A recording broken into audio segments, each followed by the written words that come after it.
vez para a palavra do Senhor. Quero chamar você a abrir a sua Bíblia em Atos, capítulo 12. Nós entramos nessa nova fase da narrativa. Eu quero meditar com você hoje os primeiros versículos do capítulo 12 até o versículo 3 do capítulo 13.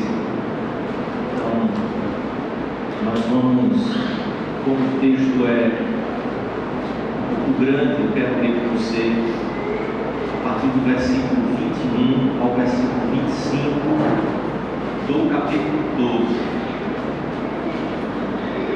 Versículo 21 ao versículo 25 do capítulo 12. Quero iniciar a leitura então por esses versículos.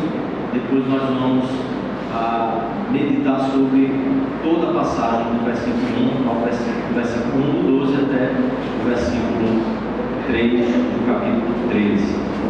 Nós vamos ler então, após que nós vamos orar, mais uma vez nos colocar diante do Senhor. Versículo 21 do capítulo 12. Então, volte os seus olhos ao texto. Versículo 21 do capítulo 12. Diz assim a palavra de Deus: Em dia designado, Herodes, vestido de traje real, assentado no trono, dirigiu-lhes a palavra, e o povo clamava: É voz de um Deus e não de homem. No mesmo instante, um anjo do Senhor o feriu, por ele não haver dado glória a Deus e comido de vermes expirou. Entretanto, a palavra do Senhor crescia e se multiplicava. Barnabé e Saulo, cumprida a sua missão, voltaram de Jerusalém, levando também consigo a João, apelidado Marcos. Vamos orar? Feche os seus olhos. Amado Pai, louvamos o Teu nome, exaltamos o Teu nome por Cristo Jesus, exaltamos o Teu nome por Tua soberana obra em toda a terra e em nossas vidas. Exaltamos o Teu nome porque o Senhor mesmo é que nos conduz e nos trouxe até aqui para ouvirmos a Tua palavra. Por isso pedimos, ilumina-se no nosso coração, nossos olhos, a compreensão da Tua palavra, que ela também nos transforme e nos conduza no nosso dia a dia, cada dia mais, para que possamos caminhar conforme a Tua vontade e os Teus propósitos. Então, por amor de Jesus, nós clamamos a Ti. Amém. Meus irmãos, voltem então os seus olhos agora ao texto, a partir do versículo 1. Deixa eu iniciar tentando lembrar a você que nós vimos no capítulo 10 e 11, com a narrativa de Lucas, nos conduzia agora a enxergarmos Deus realizando suas promessas na história, Deus cumprindo as suas promessas de que o Evangelho alcançaria todos os povos, todas as famílias da terra seriam abençoadas. Então nós temos aqui Lucas apresentando Deus como o único Deus de todos os povos, as nações agora ouvindo essa grande mensagem de que há só um Deus, de que há um único Deus. E agora, a partir do capítulo 12, nós começamos a enxergar Lucas nos mostrando como Deus, esse único Deus, que é o Deus de todos os povos, também é o Deus que rege a história de todos os povos, que rege todo o universo, que rege todas as coisas e que rege também a história do seu próprio povo. E que pela história do seu povo é que nós podemos nos conduzir olhar para a regência de Deus em toda a história. Volte seus olhos ao texto e observe como o versículo 30 do capítulo 11, é o último versículo do capítulo 11, antes de entrar para o capítulo 12. Lucas encerra o texto dizendo que o que eles, com efeito, fizeram, enviando aos presbíteros por intermédio de Barnabé e Saulo. Lucas encerra o capítulo 11 mostrando que Barnabé e Saulo foram então para Jerusalém para levarem a oferta, levarem aquilo que a igreja de Antioquia levantou como uma oferta para a igreja de Jerusalém por causa da necessidade deles.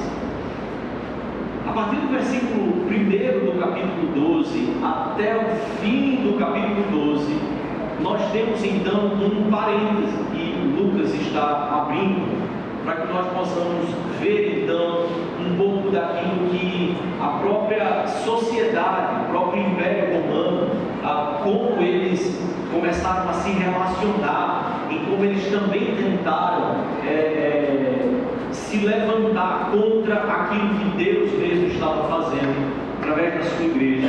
E nós vimos então aqui, a partir do versículo 21, como que Herodes é tomado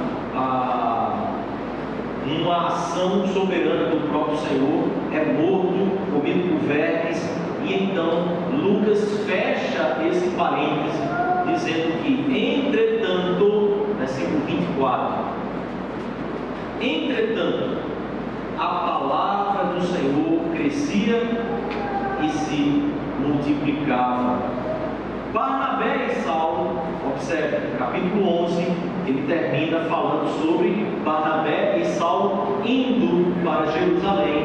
Agora, no final do capítulo 12, ele diz: Barnabé e Saulo, cumprida a sua missão, cumprido o seu serviço. A palavra missão aqui é diaconia, é a mesma palavra para diaconia. Então, Barnabé e Saulo, cumprida a sua missão, observe, não é como as missões que Paulo e Barnabé saíram no início do capítulo 13 para evangelizar e anunciar o evangelho ao mundo. Agora eles também receberam essa missão para ir socorrer as necessidades dos irmãos de Jerusalém. Voltaram então, cumprir essa missão, voltaram de Jerusalém, levando também consigo João, apelidado de Marcos. Então, eles foram a Jerusalém a cumprir ali aquilo que lhes cabia, que era socorrer e entregar as ofertas àqueles irmãos de Jerusalém. E nesse movimento voltam então com o sobrinho ou primo a algumas possibilidades. Há essas duas possibilidades aqui para João Marcos, sobrinho ou primo de Barnabé. Esse João Marcos, esse João que é apelidado de Marcos, não é João Marcos, mas o apelido então dele, o codinome dele era João Marcos. Veja, eu quero primeiro fazer você perceber a narrativa como um todo, no sentido em que o capítulo 12 é um grande parêntese, mas eu quero então entrar nesses detalhes do capítulo 12, enxergando que essa é uma história dentro da história que Lucas está narrando. Lucas está narrando para nós então aqui agora esse Deus único sendo apresentado a todos os povos. Lucas está nos mostrando como esse Deus único rege toda a história, não apenas a história do seu povo, como toda a história do universo, como toda a história da terra é regida pela soberania desse mesmo Deus, pela grandeza e pelos propósitos desse mesmo Deus. Então volte seus olhos agora ao capítulo 1, ao versículo 1 do capítulo 12. Abre-se então um parênteses e Lucas diz assim: naquele tempo, cumprido aqueles propósitos, mandou o rei Herodes prender alguns da igreja para os maltratar. Quem é esse Herodes aqui?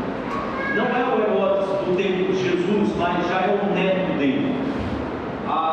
Herodes Agripa é esse tetrarca que está aqui então, por causa de que ele é meio judeu, ele tem um dos seus pais judeus, e tentando fazer com que os judeus ganhassem ali a sua simpatia, ou ele tentando ganhar a simpatia dos judeus, tentando ganhar a sua popularidade entre os judeus, ele sempre, a história mostra que ele sempre agiu buscando os interesses dos judeus que estavam ali.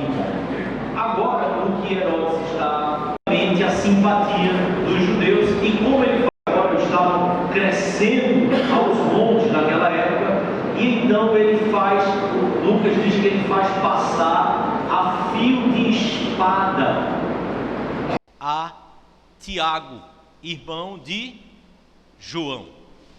Veja, Deuteronômio capítulo 13, versículo 6 e 8, até o 18, na verdade. O texto é longo, eu não vou lê-lo inteiro por causa do nosso tempo. Mas o texto da palavra de Deus em Deuteronômio nos mostra que aqueles que eram mortos a fio de espada pela lei, eram aqueles que haviam conseguido induzir uma cidade inteira à idolatria. Se um homem, e se você abrir o texto, você vai observar, se um homem tenta a teu irmão e induz ele ao irmão à idolatria, e ele consegue fazer com que esse irmão peque por idolatria, ele era passível então pela lei de ser morto apedrejado. Agora, versículo 15 do mesmo texto de Deuteronômio capítulo 13, nos mostra que se este homem faz uma cidade inteira, se ele consegue fazer com que toda uma cidade peque por idolatria, ele deveria morrer a fio de espada. Mas há um detalhe aqui: não apenas ele deveria morrer, mas aquele que pecou por idolatria também. Logo, se ele fez um homem só pecar por idolatria, ele e o homem morreriam. Se ele fez uma cidade inteira pecar por idolatria, o Deus que preza e que zela por sua glória diz: a cidade inteira deveria ser exterminada. E não só as pessoas, mas tudo que havia na cidade, animais, todos deveriam ser exterminados. Herodes entende então que Tiago, os apóstolos, haviam cometido este pecado. Veja, isso já tinha sido a acusação do Sinédrio com relação a Estevão, já tinha sido a acusação do Sinédrio com relação a Pedro. O que Herodes está fazendo aqui é apenas uma articulação política. Herodes está vendo que o povo judeu tem a sua liderança acusando os cristãos, embora a pregação deles estivesse completamente de acordo com a revelação das Sagradas Escrituras do Antigo Testamento. Herodes está usando uma articulação política agora para ganhar ainda mais a confiança e a simpatia dos judeus, porque ele era um tetrarca, ele era o rei sobre 4 regiões ali, a região onde Antioquia estava localizada. A acusação então, ou o movimento que Herodes faz, é para que fique ainda mais confirmado que aqueles judeus estavam pecando contra a lei do Senhor, e ele queria aplicar então exatamente aquilo que a lei já dizia que deveria ser aplicado: morrer a fio de espada. Com um detalhe: ele é um político. Como ele não quer a verdade, ele cumpre o primeiro aspecto da lei. Ele mata aquele que teria induzido a cidade inteira, Jerusalém inteira, à idolatria, mas a cidade não mexe. Pegar todo mundo que que pecou contra idolatria. Então o que é que ele faz? Ele pega agora os líderes. Veja o que o versículo 3 nos diz: vendo ser isto agradável aos judeus, prosseguiu prendendo também a Pedro. Quem é que viu que os judeus se agradaram disso? Herodes. Herodes percebe que ter matado a Tiago fez com que a liderança judaica caísse na graça e na simpatia dele. Então ele também diz assim: sim, então vamos continuar com esse negócio. Manda prender também a Pedro. A história e o texto nos mostra então que Herodes acha melhor, como habilidoso político que ele é, apresentar Pedro aos judeus, final do versículo 4, somente depois da Páscoa. Espera essa celebração passar, e o texto não diz por que é que Herodes quer exatamente isso, mas o versículo 5 diz que Pedro estava aguardando no cárcere, foi preso e ficou no cárcere ali. Esse cárcere aqui não é como alguns outros que haviam em Roma e que era extremamente cruel ali, as condições para o ser humano, mas ele aqui é quase que apenas uma detenção ali preventiva, é quase que um lugar para que ele possa de fato aguardar alguns dias até que ele seja julgado e então ser preso realmente, ser mandado realmente para a prisão. Mas a igreja, observe, Lucas, dentro dessa grande história, está nos mostrando uma história menor que está acontecendo em meio a tudo isso. O Senhor está agindo, o Senhor está fazendo o evangelho a desenvolver-se e prosperar, o Senhor está cuidando do seu povo, o Senhor está cuidando da necessidade do seu povo, mas existem outras histórias sendo articuladas aí nesse meio, sendo costuradas, melhor dizendo, nesse meio. Nesse meio, Lucas diz então assim: a igreja estava de forma incessante orando ao Senhor em favor dele. Então havia oração incessante a Deus por parte da igreja a favor de Pedro.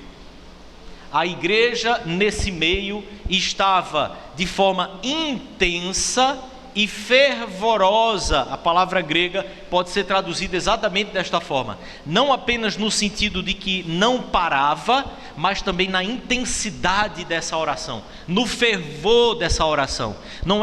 A igreja não estava ali apenas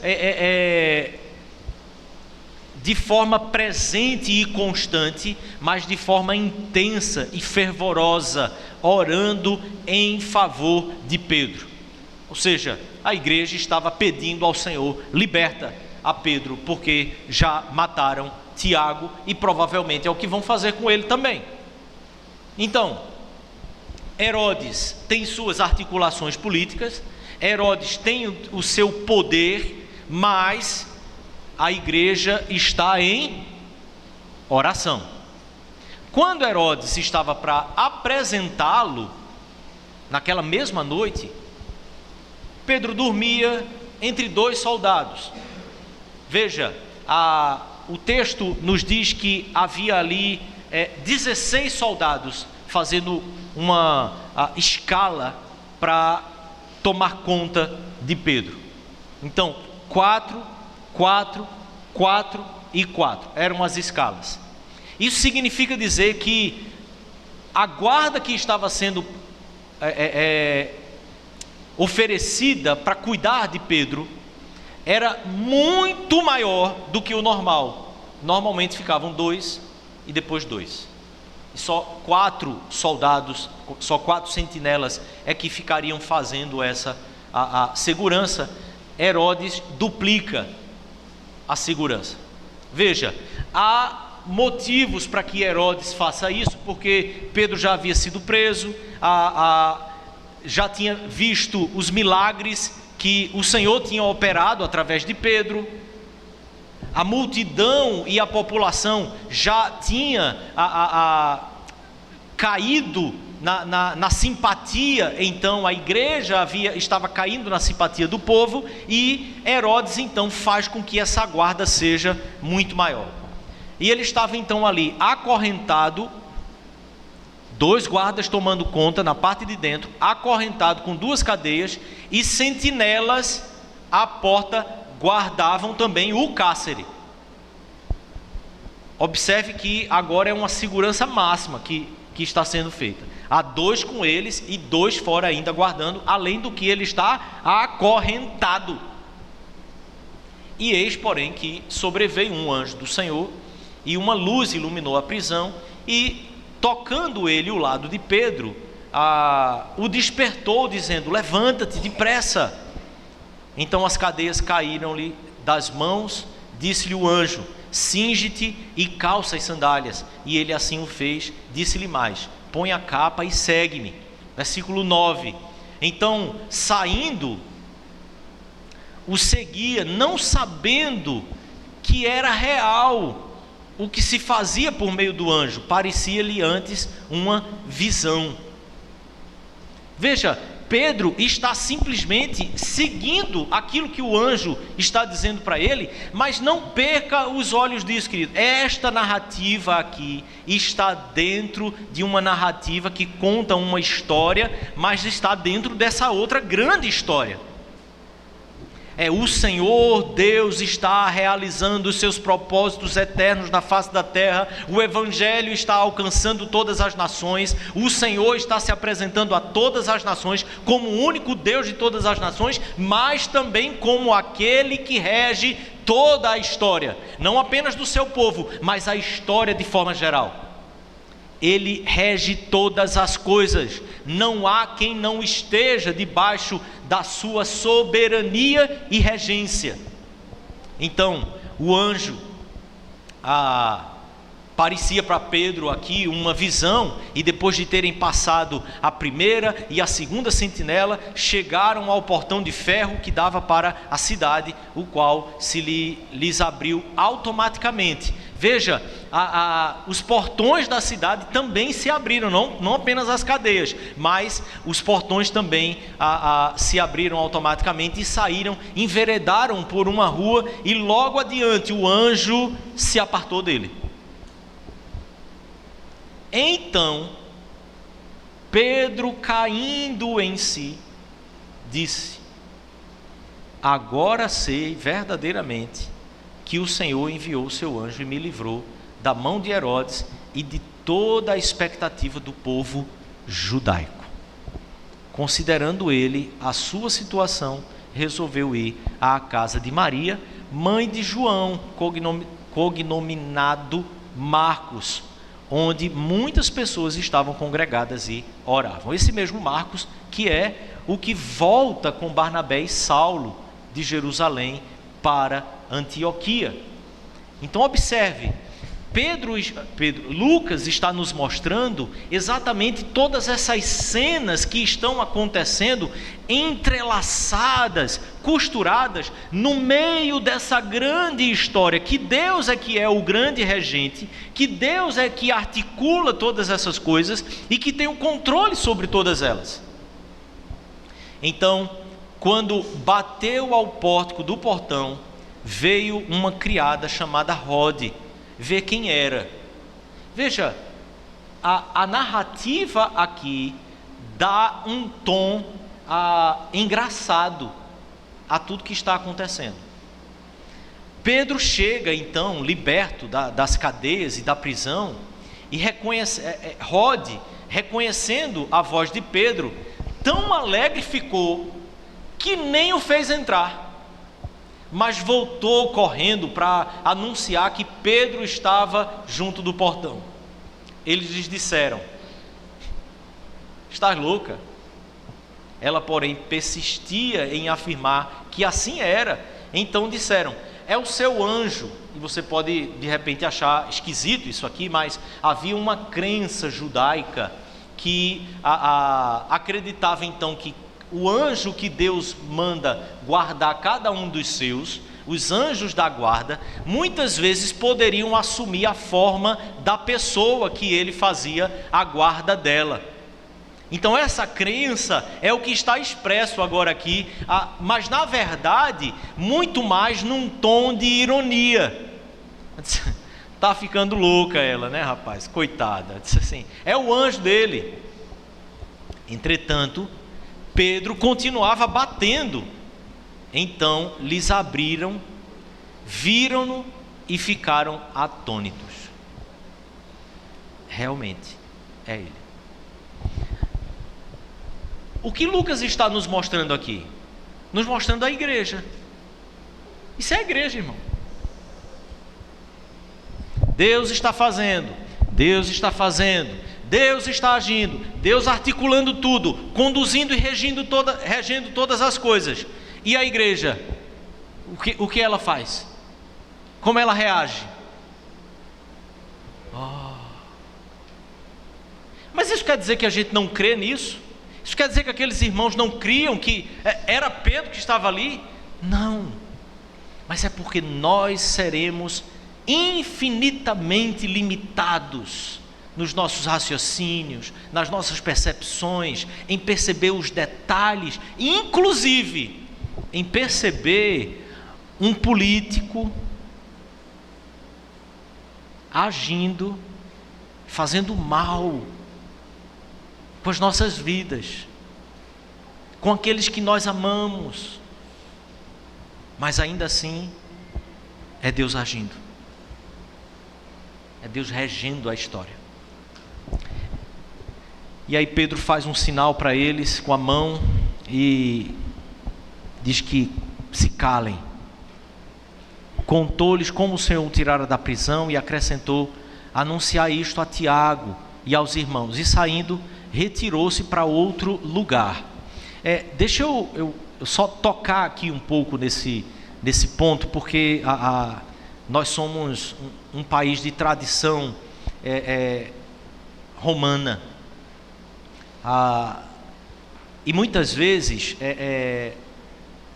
alguns estudiosos de tradição afirmam que Pedro foi bispo de Roma por uns 25 anos, e mais ou menos esse período aí é o período em que ele teria fugido para Roma, mas as evidências que a tradição tem sobre isso, que a história ou a historiografia tem sobre isso, são completamente insuficientes. Ao contrário, o que a Escritura, o que a palavra de Deus indica, é que Pedro, por exemplo, quando vamos a Atos capítulo 15, versículo 7, Paulo falando na carta aos Gálatas sobre Pedro e Pedro presente, Paulo fala sobre Pedro em 1 Coríntios capítulo 1, Paulo fala sobre Pedro ainda em 1 Coríntios capítulo 3, versículo 22, e 1 Coríntios capítulo 5 também trata sobre Pedro.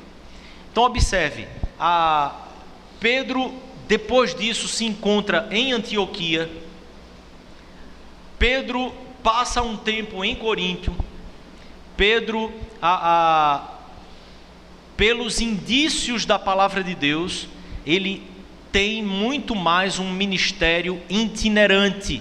Como apóstolo que ele é alguém que literalmente caminhou por várias cidades para cumprir o seu papel apostólico, conduzindo, pastoreando a igreja do Senhor na revelação e na palavra de Deus, como a igreja precisava.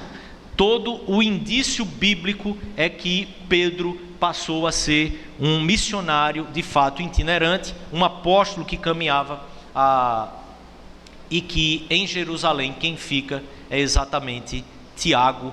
Esse Tiago aqui agora, não o que morreu a fio de espada. O Tiago que morreu a fio de espada é irmão de João. Esse Tiago aqui é o que é meio irmão de Jesus, filho então de Maria. Versículo 18, tendo feito esse parênteses, sendo já dia, houve alvoroço então entre os soldados, e Lucas relata aqui os detalhes dessa história, dizendo que os soldados então foram julgados, foram justiçados, e isso significa que eles morreram, porque essa era a pena quando os soldados permitiam a fuga de algum prisioneiro. E havia divergência entre Herodes, então chega no texto em que lemos, mostrando então como Deus é soberano, inclusive sobre todas as lideranças da terra. Herodes, que já tinha ali uma certa divergência entre os habitantes, ele e os habitantes de Tiro e Sidom, e aí vai fazer um pronunciamento com toda a sua pompa real, vestido de traje real, se assenta no trono, e o povo grita que a voz dele é voz de Deus. Então, nesse mesmo instante, ele é comido de vermes e expirou. O fim dos que perseguem a Cristo e o fim dos que perseguem a igreja é sempre o mesmo, como desde os Salmos nós vimos o próprio apóstolo Pedro aplicando a palavra de Deus a esse contexto: aqueles que perseguem a Cristo Jesus, aqueles que se levantam contra as obras do Senhor que estão se realizando na face da terra, o fim desses são exatamente o fim de todos os que se levantam contra Cristo, contra todos que se levantam contra a igreja, porque Cristo é um com o seu povo, porque a igreja é o corpo de Cristo. O olhar então do narrador e o foco que o narrador dá, então chega aqui exatamente ao seu objetivo. Quando, versículo 24, Lucas diz: entretanto, apesar de tudo isso, além de tudo isso, ou para muito acima de tudo isso, que a tendência dos nossos olhos é sempre se voltar a essas coisas, a palavra do Senhor crescia e se multiplicava. Os propósitos soberanos de Deus continuavam a acontecer, apesar deste que é um momento que pode fazer com que os olhos da igreja se desviem do foco maior, que são os propósitos de Deus e a ação de Deus. A palavra do Senhor não parou de crescer. Deus não parou de cumprir os seus objetivos. Deus não parou de buscar os seus. Deus não parou de chamar os seus que ele havia escolhido para se curvarem também diante de Cristo Jesus. Barnabé e Saulo, então, cumprida a missão deles, o serviço que eles foram prestar em Jerusalém, voltam de Jerusalém trazendo consigo a João Marcos, que estava inclusive lá na casa, porque foi exatamente na casa da sua mãe que Pedro aparece. Versículo 1 então do capítulo 13, após fazer o fechamento deste parêntese, a palavra do Senhor crescia, apesar de tudo isso que nós vimos aqui, o evangelho estava sendo anunciado, as pessoas estavam sendo alcançadas pelo Senhor. Capítulo 13, nós vimos então Lucas de relatar dizendo: havia na igreja de Antioquia profetas e mestres. Essa liderança aí que é auxiliar dos apóstolos, e nós já tratamos sobre esses profetas e mestres anteriormente, por isso não vamos tratar mais aqui sobre esses profetas. Eles tinham então esse ministério agora que era para auxiliar os apóstolos. Lucas nos diz que esses mestres eram Barnabé, Simeão, por sobrenome Níger.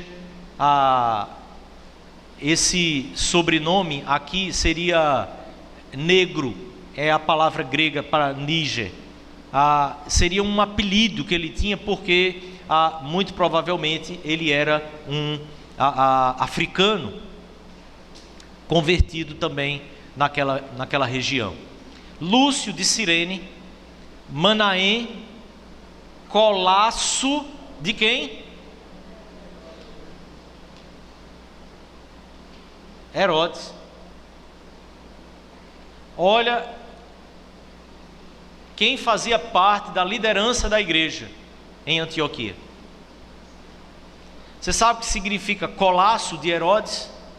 É ou alguém que teve a mesma ama de leite, mamava no mesmo peito que Herodes mamou quando bebê, ou alguém que foi criado como irmãos, sendo alimentado no mesmo lar. Aquela era uma época que isso acontecia muito. O parêntese se encerra. Há um relato sobre Herodes, a sua arrogância e como ele cai. E agora Lucas diz assim: na igreja de Antioquia havia diversos líderes, mestres e profetas. Estava lá Barnabé, Simeão, Lúcio de Cirene, Manaém, Colasso de Herodes, o tetrarca. Aquele que estava perseguindo a igreja por maldade política, tinha um quase irmão que o Senhor, em sua soberania, o alcançou para Cristo, e este homem se tornou um líder na igreja de Antioquia. Alguém que o Senhor usava na igreja de Antioquia, e depois, por último, Saulo. E servindo eles ao Senhor e jejuando, disse o Espírito Santo: separai-me agora Barnabé e Saulo para a obra que os tenham chamado. Veja, eles que haviam voltado de Jerusalém, e Lucas diz que eles cumpriram uma missão, eles cumpriram o serviço que havia sido dado a eles para fazer, o apoio da igreja de Jerusalém. Agora estava sendo comissionado pelo Espírito Santo do Senhor, retirados da igreja de Antioquia para um trabalho, de fato agora um encargo, um negócio, seria a palavra grega usada aqui. Há um negócio que o Espírito Santo do Senhor tem para realizar. O Senhor Deus soberano tem este evangelho a anunciar a todas as nações, e por meio de sua soberania que rege todas as coisas, ele separa dentre aqueles que estão perdidos e que são ímpios, homens para servirem a ele mesmo e aos seus propósitos, e dentro destes que ele separa para servi-lo nos seus propósitos, propósitos do evangelho no mundo, ele também separa a uns para que esse evangelho possa ser expandido e anunciado a todas as nações. E isso não é um plano B de Deus, isso são os propósitos eternos que o Senhor tem em toda a terra. Quando então o Espírito Santo do Senhor chama Barnabé e Saulo da igreja de Antioquia, ele não está criando uma estratégia nova, mas isso é a estratégia eterna que o Senhor já havia determinado, para que então o evangelho chegasse a todas as nações. Irmãos, eu quero pensar com você, e domingo que vem, se o Senhor permitir, nós entraremos e veremos como o Senhor realiza isso já no contato com Elimas, o mágico. É Elimas, não é Elimas, né? Para que a igreja de repente não confunda, né? Nós precisamos de uma vez por todas resolver em nosso coração se cremos ou não cremos em um Deus que é totalmente soberano. Eu e você, no nosso dia a dia, na nossa casa, com os nossos filhos, com os nossos trabalhos, com as dinâmicas que temos na sociedade, Eu e você, inserido em contextos que muitas vezes são contextos ímpios, contextos que nós sabemos que não são contextos que agradem ao Senhor, mas o Senhor nos levou até lá, o Senhor nos permite andar neste mundo. Eu e você precisamos de uma vez por todas resolver em nosso coração: acreditamos ou não em um Deus que é totalmente soberano? Acreditamos ou não em um Deus que rege todas as coisas nos seus mínimos detalhes? Cada partícula da existência está debaixo da regência de Deus. Eu e você precisamos compreender que há uma história menor, que é a minha e a sua. Há uma história que acontece ali diante dos seus olhos todos os dias, com coisas que acontecem diante dos seus olhos todos os dias e que são absurdas.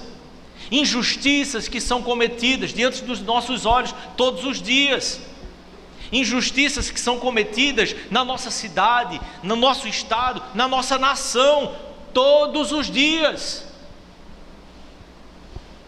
Mas eu e você precisamos compreender que o nosso coração, ele não é uma simples vítima de tudo o que acontece. Eu e você, dependendo daquilo que acreditamos de fato, podemos reagir de forma santa, piedosa, ou reagir de maneira também ímpia, pecadora. E quando reagimos a todas essas coisas que os nossos olhos veem, que os nossos ouvidos escutam, de forma ímpia, de forma pecaminosa, nós estamos reforçando ainda mais uma falta de fé em nosso coração. Não alimentamos a fé em nosso coração, a fé que há em nosso coração de um Deus que de fato rege todas as coisas.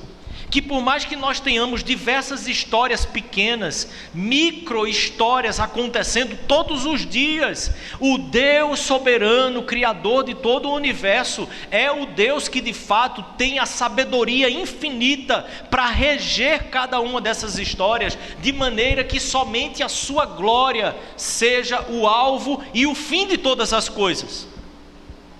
Ainda que eu e você vejamos momentaneamente injustiças, erros e pecados, eu e você professamos essa fé de que Deus é um Deus que de fato governa todas as coisas e de que todas as coisas redundarão na glória do seu nome.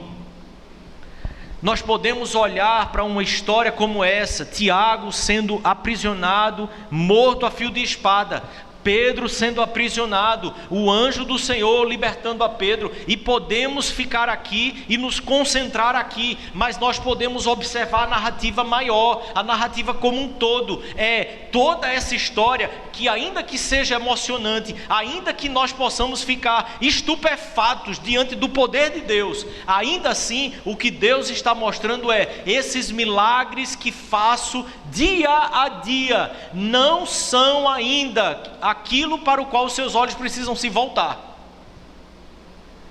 Deus tem realizado milagres em nossa vida dia após dia, amém? Mas ainda assim não é para esses milagres que os seus olhos precisam se voltar.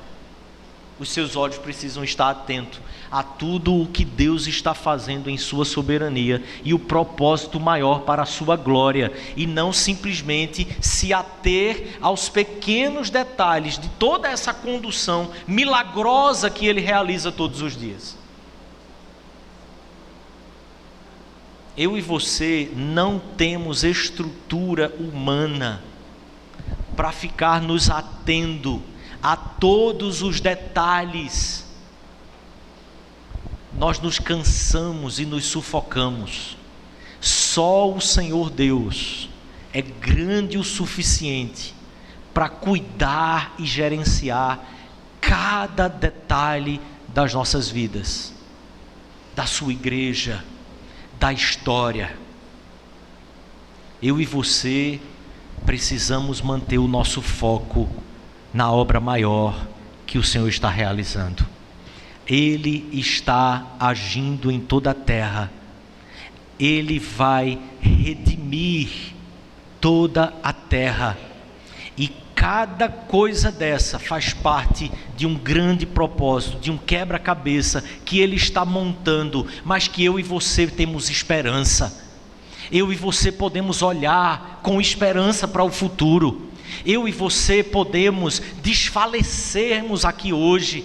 Eu e você podemos sofrer e nos cansarmos aqui hoje, mas o meu coração e o seu precisa estar com os olhos voltados para esse todo que o Senhor está realizando em sua soberania, a história que Ele cumpre e realiza todos os dias.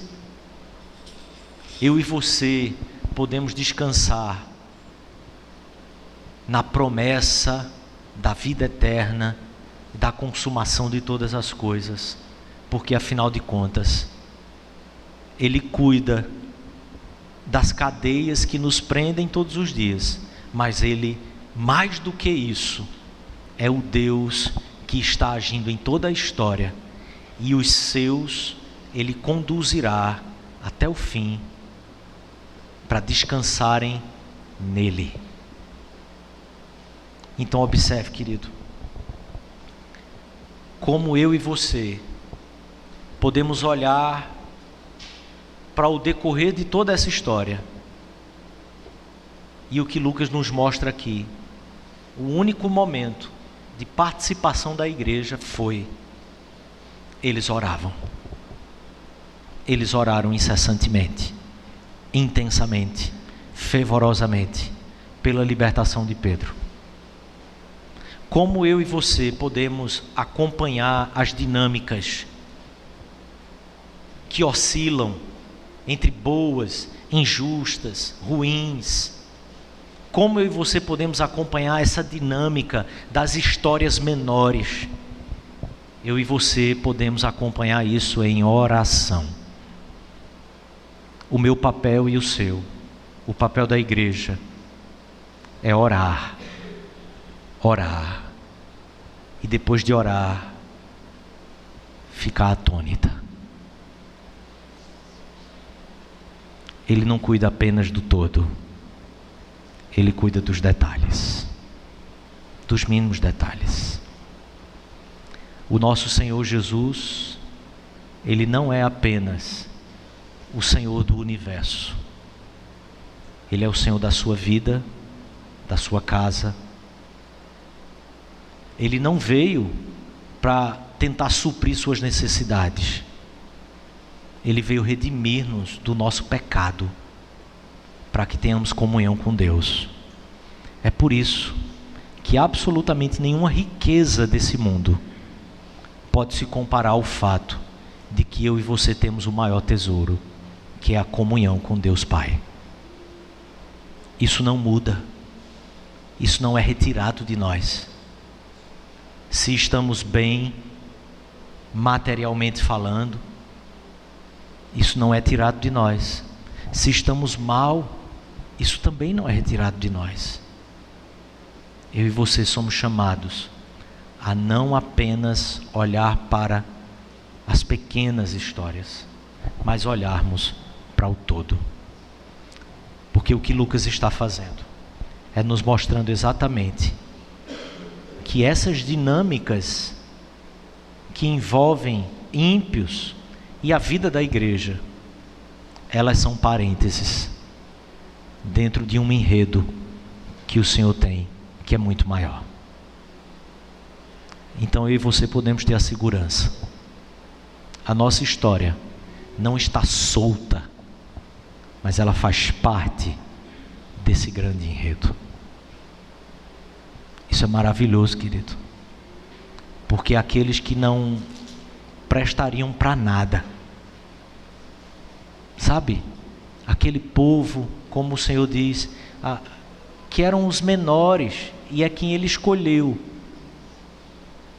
aquele que Ele tira de detrás da malhada, é exatamente o povo que Ele diz a todo o universo: esses são os meus.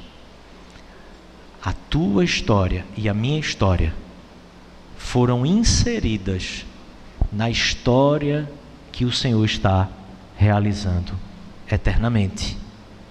É por isso que Ele nos escolheu antes da fundação do mundo, para sermos salvos, para a adoção de filhos. Nos predestinou em amor, nos elegeu para a remissão dos nossos pecados. Ele te amou eternamente, para que você pudesse fazer parte da história dele, da história que ele está realizando. E isso não há nada o que se compare, não há riqueza maior, não há herança maior. Deleite-se então na oração, na presença de Deus.